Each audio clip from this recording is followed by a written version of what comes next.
Le show de moto vous est présenté par la Capitale Assurance Générale, Honda et Yamaha.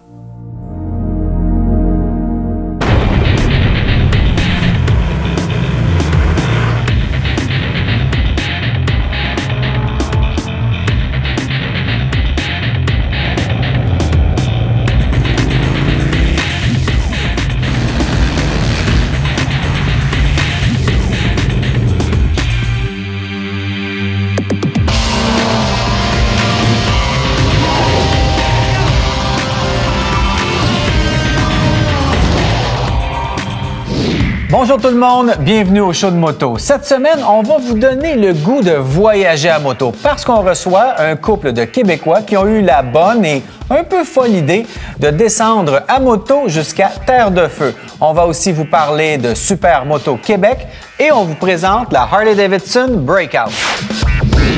Les fabricants de motos nous ont habitués à toutes sortes de noms de catégories lorsqu'ils sortent de nouveaux modèles. Mais il y en a un que je n'avais jamais encore entendu et qui qualifie pourtant bien la Breakout de Harley-Davidson. Il la qualifie de rôdeuse urbaine et en effet, c'est une moto idéale pour aller flasher en ville ou sur les petites routes autour de la maison.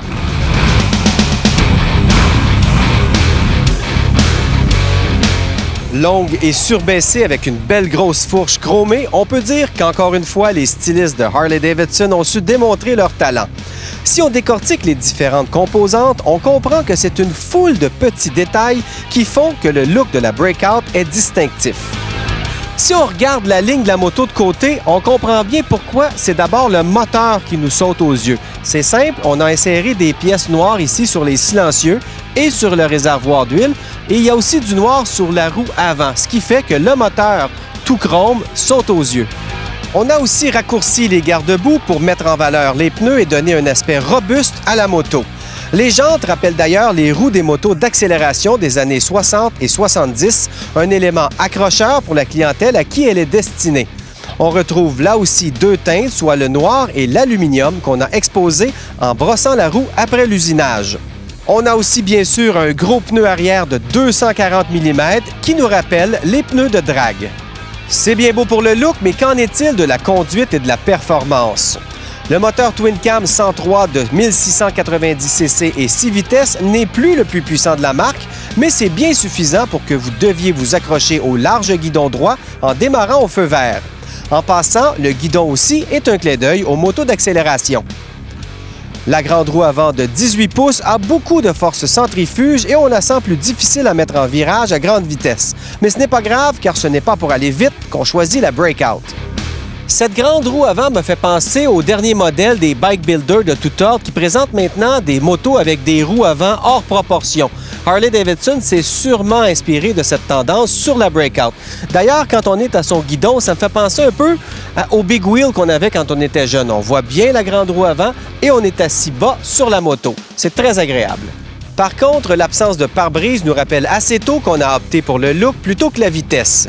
Mais ce qui m'a le plus surpris sur ce modèle, c'est la qualité de ses suspensions. Son look hardtail est trompeur, alors que sur ce genre de moto, on se sent souvent comme le récipiendaire d'une série de coups de pied au derrière à cause de trop courtes suspensions. La Breakout est beaucoup plus confortable. On a intégré un contrôle des suspensions arrière à ressort hélicoïdal monté horizontalement. On a donc un look épuré avec une performance plus que satisfaisante. Je me suis même amusé à viser les trous dans le pavé et à plusieurs reprises, le choc a été très bien amorti. Disons que ça me réconcilie avec ce type de moto pour de plus grandes randonnées. En résumé, la Breakout, c'est pas une percée technologique ou de design comme semble vouloir le faire croire son nom. Ce que Breakout signifie, c'est que lors de votre prochain café-rencontre ou lors de votre prochaine randonnée, vous allez ressortir du lot. Mais tout ça a un prix. La Breakout, c'est un style classique et épuré qui cache une performance moderne dans un emballage très classique. Saviez-vous que tout véhicule hors route qui circule sur une terre du domaine public doit être muni de l'équipement suivant, lequel doit être conforme aux normes réglementaires? Un phare blanc à l'avant, un feu de position rouge à l'arrière, un feu de freinage rouge à l'arrière, un rétroviseur solidement fixé au côté gauche du véhicule, un système d'échappement, un système de freinage, un cinémomètre et tout autre équipement déterminé par règlement.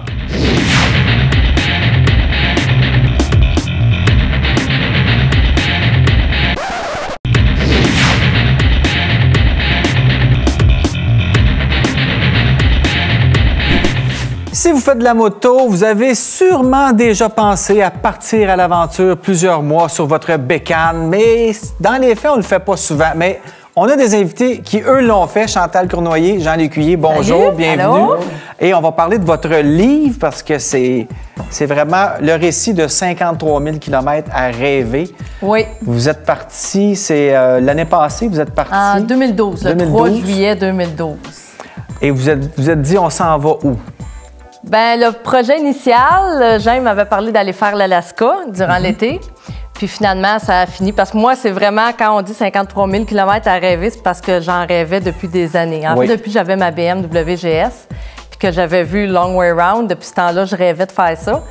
Et puis là, un moment donné, il m'est arrivé, il dit « Pourquoi qu'on s'en va pas en Amérique du Sud? » Il dit « Depuis le temps que tu veux le faire. » Fait que je veux dire, moi, la question, c'est pas poser ni une ni deux. Là. Let's go. Dit, let's go, let's do it. Aviez-vous un plan avant de partir ou vous êtes un peu parti à l'aventure? Bon, on est parti à l'aventure. On a quand même lu, on a regardé des choses sur Internet, on a regardé des livres de voyage un peu. Mais on avait juste un gros plan, mais rien de précis vraiment. Donc, vous y alliez à chaque jour, vous arrêtiez quand vous étiez fatigué et là, vous alliez chercher un hôtel. C'était pas booké à l'avance. Oh non. Il n'y avait rien de booké. C'était souvent, on va essayer de se rendre à telle place, puis souvent, on se rendait peut-être la moitié de ce qu'on avait planifié pour la journée. Mais à chaque jour, on pensait à ce qu'on allait aller le lendemain. Mais au départ, on avait planifié plus ou moins un chemin, un tracé, on s'en va dans le sud. Ouais. Et puis, on s'en allait, puis on découvrait à mesure où on allait coucher. Vous êtes des motocyclistes accomplis, on se connaît bien depuis longtemps, oui. Mais c'est pas tout. Là, on s'en va en Amérique du Sud, vous ne parliez pas l'espagnol, vous avez dit, pas grave, on va aller prendre des cours avant de partir. On a pris 4 mois de cours avant de partir. Au niveau de la mécanique, ça s'est bien passé? On n'a pas eu de problème, malgré que j'ai une moto qui a 10 000 âges. Déjà, j'avais plus de 100 000 km avant de partir. Le seul pépin que j'ai eu 2 crevaisons. Bon, ça c'est correct. Arrive.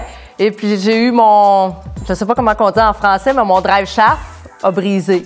OK. Fait qu'on a dû le faire réparer. Donc, on était en Argentine. La colonne d'entraînement, je pense. Oui. C'est ça, quelque chose comme ça.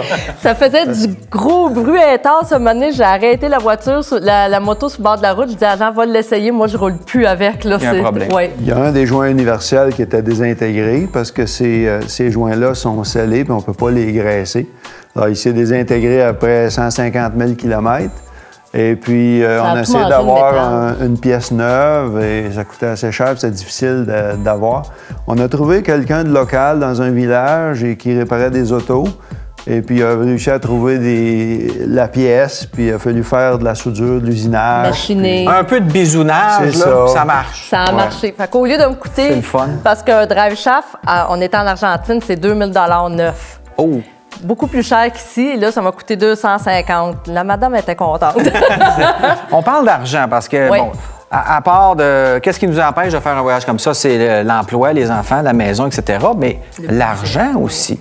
Ça représente combien à peu près pour vous autres? Grosso modo, là, avez-vous tout chacun, calculé? 25 000 25 000 donc vous aviez des soirées d'hôtel, des soirées en camping? On a fait du camping aussi, mais tu sais, ça va comprendre le voilier, admettons, de Panama à Cartagena. Ça va comprendre, on est allé aux îles Galapagos. Tu sais, ça comprend tout ça. Un petit peu de luxe, là. Oui. Oui, on s'est payé quelques affaires, mais la plupart du temps, on était dans des places vraiment de base. Là. Les hôtels, oui, c'était rien cher. Certains endroits, ça coûtait 5 ou 8 ou 10 pour la nuit. Et il faut avoir aussi une place sécuritaire pour les motos. Oui, exactement. Oui. C'était la première question qu'on posait quand on arrivait à l'hôtel. Le prix, avez-vous une place pour les motos? Puis les gens sont super accommodants, ils nous laissaient rentrer les motos. Même une fois, on était dans la salle à manger dans une maison. On disait, oui, venez-vous-en. Il y a mis une rampe, on a rentré ça dans la cuisine, puis that's it. Mais tout ça, ça va se rembourser grâce aux ventes du livre, c'est sûr. Oui, c'est un incontournable. Bon, c'est 53 000 km à rêver, mais écoutez, on va montrer des images, là. C'est vraiment très, très beau. C'est d'autres amis motocyclistes qui connaissent ça, qui ont fait la mise en page. Toi, tu as écrit. C'est sûr que ça fait rêver de regarder ça. Puis... Ah oui, terriblement. Oui. Combien de pages? J'ai 170 pages. 170 pages, mais il faut faire attention. Si vous lisez ça, ça se peut que vous vendiez votre voiture, votre maison, vos enfants, et vous partiez. Hey, merci beaucoup de nous faire rêver. On n'en a pas souvent des livres sur des voyages comme ça, puis du Québec, c'est encore plus rare. Oui. Super bel job. Merci, puis on attend le prochain. Bien, prochain voyage. C'est ça. OK. Merci. Merci beaucoup.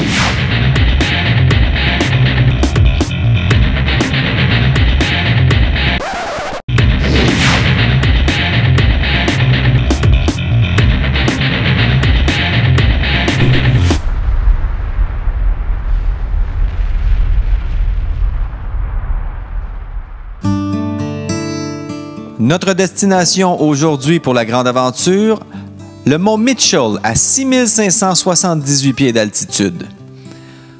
Son sommet s'accroche littéralement dans les nuages défilant au-dessus de lui. Et comme dans tout bon parc d'État américain, on a bâti un chalet d'accueil au sommet où on vend des produits locaux et des souvenirs de cette grande aventure. On jase un peu, on relaxe et surtout, on contemple la nature environnante. Le panorama est saisissant et la vue imprenable. On a presque envie d'aller se perdre dans la forêt pendant quelques jours tellement c'est beau. Ici, on peut vraiment dire que le temps prend son temps.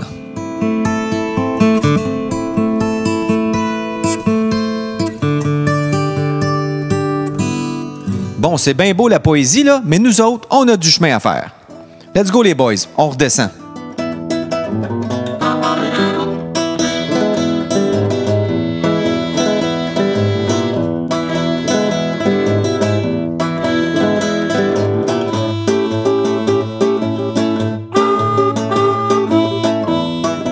Ça descend, ça descend, ça descend, ça descend, ça descend encore, puis ça descend encore. Ça descend, ça descend, ça descend, ça descend, ça descend encore. Ça descend longtemps. Ça descend tout le temps.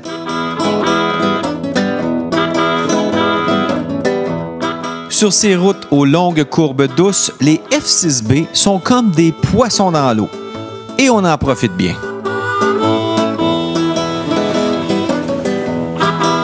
S'étirant sur plus de 500 km, le Blue Ridge Parkway est, comme vous pouvez le constater, une route exceptionnelle.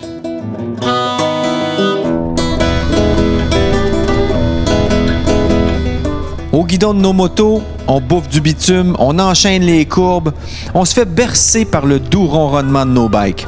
Bref, on savoure le moment présent. Et quel bel endroit pour le faire.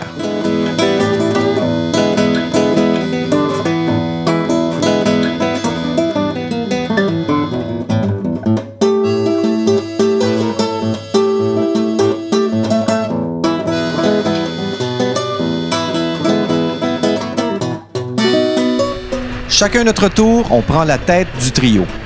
En roulant ensemble, on en vient à bien connaître le style de conduite des autres et on peut presque anticiper les réactions du pilote en avant. Notre formation en damier et les gros phares des F6B nous assurent d'être bien visibles.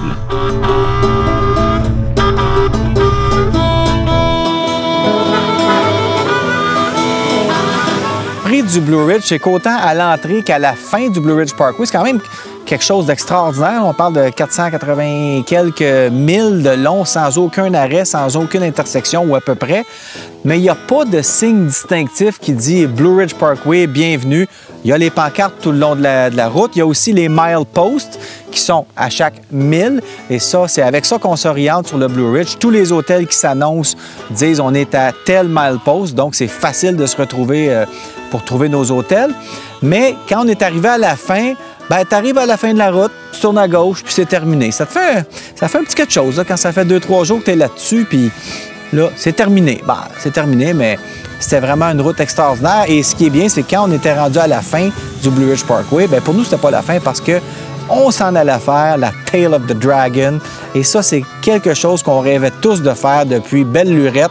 Ben là, on s'en allait là enfin.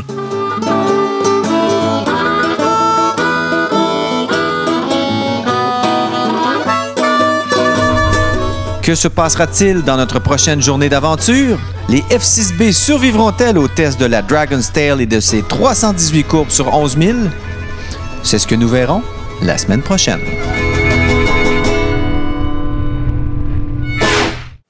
Vous êtes tenté par la moto en route, mais vous ne savez pas trop où aller, vous n'avez pas les moyens techniques, vous ne savez pas trop quoi faire. Bien, il y a une application maintenant qui s'appelle iMoto HR. On va en parler avec Benoît-Gilles Depont de la Fédération québécoise de la moto en route.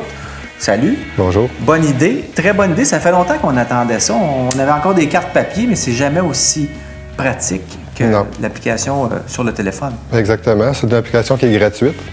Donc, ouais. Et pour les téléphones et les tablettes Android et iOS. OK. Donc, tu peux te la procurer gratuitement. Ce que tu vas trouver là-dessus, c'est les 7000 km de sentiers. Donc, la carte de la province avec tous les sentiers. C'est interactif, cette carte-là. On voit où on est. Est-ce qu'on peut pas planifier d'itinéraire, mais on peut voir où on est, voir où sont les sentiers les plus près? Oui, et de type GPS. Donc, il faut avoir le réseau quand même. Là, sinon, on ne peut pas se localiser sur les sentiers si on n'a pas le réseau Internet. Mais dès qu'on a le réseau, on peut se trouver sur le sentier, se retrouver en sentier aussi. Il y a aussi les 23 parcs de la Fédération qui sont dessus. OK. Donc, si on clique sur un des parcs, on va trouver l'information, ses heures d'ouverture, son endroit, sa localisation et tout ça, ses prix. D'accord. Et donc, beaucoup d'informations.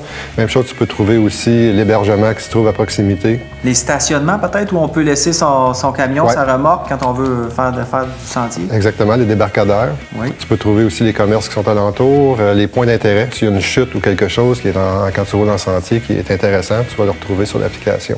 OK. Et ça, c'est développé avec des gens qui font des cartes, des gens qui font des applications. Comment ça fonctionne quand on développe ça? Benoît, tu allais voir les mêmes concepteurs que ceux qui ont fait iQuad et iMotoneige. Donc, à partir du même principe, on a développé l'application iMoto HR. OK. Donc, les gens qui veulent partir en sentier, ils ne savent pas trop quoi faire. Au lieu de courir après une carte des sentiers, on va sur Apple Store et on va télécharger iMoto HR. Exactement. Apple Store ou Google Play, tout dépendant si c'est un Android ou un iPhone, iPad. Et puis, on peut le télécharger gratuitement puis avoir toute cette information-là. Et là, on n'a plus d'excuses pour dire « Ah, je sais pas où aller, mes chums sont pas là, je ne sais pas. » Exactement. Download l'application, puis tu peux aller rouler. Oui, exactement. Parfait. Bonne idée. Merci. Merci.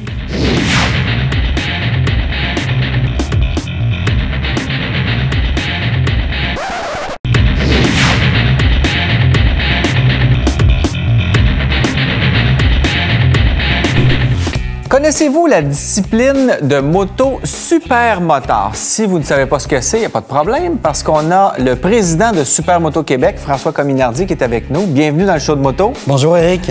Alors, on va d'abord décrire ce que c'est qu'une course de supermotard. Voilà, en fait, le supermotard, ce sont des motocross ou des motos d'enduro avec des roues de 17 pouces et avec des pneus de rue. Okay. Donc c'est la discipline suprême qui va nous permettre de regarder entre les pilotes de motocross et les pilotes de road race qui sont les meilleurs. OK, donc c'est ce qu'on dit en tout cas. Mais dans les courses que j'ai vues, j'ai souvent vu des gars d'enduro, des gars de motocross qui roulent en avant. Parce qu'il y a une technique aussi propre à cette discipline-là. En fait, ce qu'il y a, c'est que premièrement, le circuit, c'est 70% asphalte et 30% terre avec des sauts. Et tout ça avec des pneus de rue. Donc c'est vrai que le motocross est un petit peu privilégié, mais après aussi, on a quelque chose de très spécial en supermotard, c'est qu'on doit avoir un freinage le plus tard possible. Et donc, on va faire glisser la moto pour la remettre droite, pour pouvoir repartir le plus tôt possible. La drift qu'on appelle en bon français. La drift, la glisse. On a déjà couvert le Supermoto X-Fest à Mécaglisse et c'est la première fois que j'assistais à une course de ce type-là. C'est vraiment spectaculaire. Et là, vous développez de plus en plus des circuits de course au Québec. On a des pilotes de haut niveau et donc on va former premièrement, par exemple, le 15 juin à Mécaglisse, on a une formation justement de 2 niveaux pour différents pilotes, même pour commencer. Oui, bien c'est ça, les gens qui veulent commencer ça. J'ai fait quelques tours à Mécaglisse en style supermotard. C'est vraiment le fun. Et c'est pas si compliqué. Ce qui est compliqué, c'est de commencer à faire de la glisse, là. Voilà, c'est de débrancher pour partir en glisse. Mais une fois qu'on a compris le principe, c'est là où on va vraiment s'amuser. Et c'est ce qui va faire la différence avec les autres disciplines de moto, parce que c'est vraiment la signature du supermotard. Les pilotes, est-ce qu'il y a beaucoup de femmes qui font ça?